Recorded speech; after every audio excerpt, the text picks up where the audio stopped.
should totally use email templates in Gmail, because they save you time, keep everything looking consistent, and let you shoot out professional emails without retyping the same thing over and over again. First thing you gotta do is log in to your Gmail. Head up to that little settings gear in the top right corner and smash on See All Settings. Slide over to the Advanced tab, flip on the option that says Enable Templates, and don't forget to hit Save.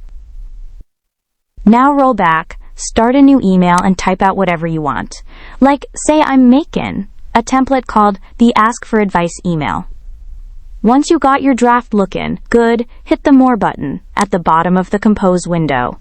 Tap on Templates, then choose Save Draft as Template and hit Save as New Template.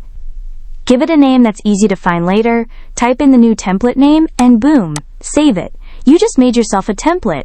Want to make more? Do the same steps again and stack up as many as you need. Now when you're ready to actually use that template, just compose a new email, hit the More button again, and click Templates. Under Insert Template, just pick the one you want. Done deal. And if you ever get sick of a template, it's easy. Same steps, but this time click Delete Template. Choose the one you don't want anymore, and it's gone for good. That's pretty much it. Hope this walkthrough helped you out. Don't forget to like, share, and subscribe for more free tech guide video updates.